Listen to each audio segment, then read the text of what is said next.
Today, I wanted to do a little book review and talk to you a little bit about my experience with Phil Jones. I got to go to see Phil Jones in New York in November, and I was there for what he calls the Open Book Mastermind, which is specifically for speakers.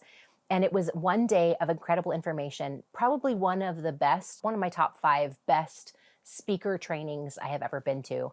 And the way that Phil's mind works is inspiring. And as a speaker, I can be impressed with what he makes per speech, that he speaks 80 times a year, but also that he has 42 different revenue streams that are coming into his business. But at the end of the day, one of the things that I was impressed the most is he said you can't build 2 businesses at the same time. And he talked about how most of us are running 2 businesses, the business that we're running and the business that we're growing. And when we're stuck in the business that we're running, we can't grow the business that we really want. And this is true for me, but it's something that I figured out last year as I made different decisions about how to spend my time and how I wanted to grow and build my business. I've been running the marketing blueprint. I ran it for 10 years. I was helping entrepreneurs and small business owners grow and build their businesses by creating their strategic 12-month marketing plan. And while I loved doing that, it wasn't something that was bringing in the business that I needed to into my organization as far as profit is concerned. And not that everything has to be about money, but when you're spending time doing something, you have to figure out why you're doing it and doing it for the right reasons. But not only the money, the time that I spent, it took me 3 months to do the event planning, to fill the room and the other pieces. And so I really have spent 2023 on building the business that I want to grow. That has meant some tricky decisions and also has meant that sometimes I'm sad. Like it's the time of year that I would be doing marketing blueprint and I'm sad I'm not doing it. But also acknowledging that I've been able to spend the last 3 months reaching out to my target audience and spending time trying to get speaking engagements and really investing in a different part of my business.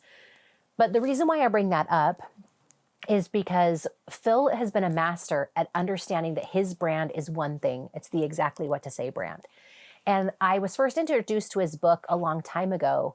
And I remember reading it. I remember using his phrasing pretty regularly. But what is more fascinating to me is how he uses the book. But before I tell you how he uses the book to grow and build his business, I want to tell you some key things that are in here, almost like I said, like a book review. In the book, you can find different phrases that you can use, especially in sales environments, in persuasive environments, but actually when you just want to be a better communicator. His first one I've used regularly. I'm not sure it's for you, but I love the reason why, and he talks about why this is a great phrase and why it helps people become disarmed. Because then you can acknowledge that it might not be the right fit for them, and then they get to decide if it's the right fit for them. But then you are still making the offer or making the invitation to come and join something or come to an event or making the sale. And it's giving them the opportunity to feel empowered, but it's also giving you the opportunity to share what you want to share. And so I find myself regularly saying, I'm not sure if this is for you, but I wanted to share it with you to see if it might be, or if later you might be ready for it. Great phrase. Another phrase that I use a lot, but I use it in a number of different ways, is open-minded. Just the phrase open-minded. You can use it as a question like, would you be open-minded to hearing about my thoughts on this? Or would you be open-minded to hearing about my program? Or would you be open-minded to hearing about the event? Because everybody wants to think they're open-minded and everyone wants to say, well, of course I'm open-minded. And so sometimes I am worried about saying, are you open-minded? So I don't say that. And he gives some good questions like, how open-minded would you be to be trying this as an alternative? Or would you be open-minded about giving this a chance? Or how open-minded are you to increasing your income? Would you be open-minded about seeing if we could work together? And so I love that idea. One of the other things that he talks about further back in the book in section 9 is having options. People do not like to feel manipulated. And so when somebody calls me and says, hey, Michelle, can I coach with you? What does that look like? I will often say, well, let's hop on a call. Not because I want to get them into a sales conversation, but because I want to give them the best options. There's a number of different coaching packages and programs, events, tools that I have that could be a fit, but I want to find out about them. And so after I do and I ask questions, I will usually say, hey, I've got a couple options for you. He says you have 3 options, but sometimes 3 is too much for people to process on the phone. But even still, you're giving people options, and then you can say at the end, which one of these options do you think would serve you best? or which one of these options is right for you right now. And then they don't feel like it's just a yes or no situation. They're choosing between three things that you gave them. So I also love that that more likely leads to a sale for me. It means that I'm not just saying, do you want this one or nothing? I'm saying, hey, here are some choices. And that has been a really great way for me to grow and to build my business. But what is great about this little book is that the entirety of his brand is built around exactly what to say. And so while this book has come out for real estate agents and for people in a number of different industries, he really has focused on his entire business around one principle. And I think for me, over the years, I've thought about lots of different principles, and I have lots of interests. I talk about marketing. I talk about high performance and happiness. I talk about social media strategy. I talk about goal setting, and I wrote the book, Make It Happen. And so we talk about Make It Happen leadership. He really has focused on this one thing, and this one little book. It's actually not very long, and most of the pages are bolded. It's very simple. It doesn't have to be very detailed, and it doesn't have to be a billion pages to matter. So as you're thinking about growing and building your business, I really want you to be thinking about how to make it simpler. What do you do to make it clear about who you are and what you do?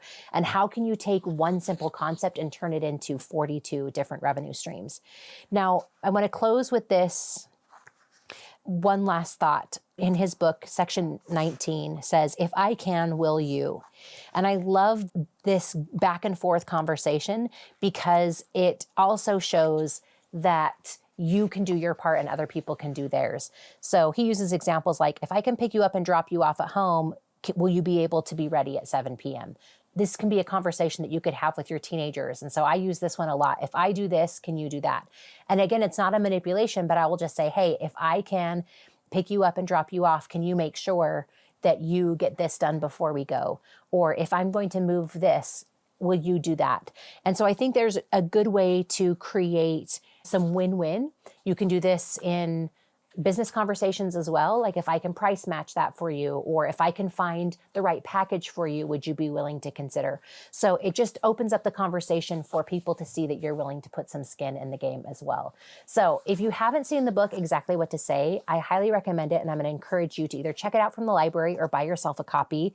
I have ended up with a number of different copies over the years, and I've also gifted this to the clients in my mastermind, both last year and this year, just because I love the way that he talks about things. And ironically, I often have people say, hey, Michelle, how should I say this in marketing? And sometimes I get a really great idea, which for the record, I would never be able to repeat. You'd have to go back and listen to the recording to make that happen. But sometimes just saying things in the right way makes a difference. And you can take the same phrase and switch it around and tweak it just a little and find that it will bring you some greater success. So I also want you to be thinking about how intentional you are about your words in all of the conversation and areas that matter most. What can you say that would improve a personal relationship? How can you interact with your team in a way that might be healthier?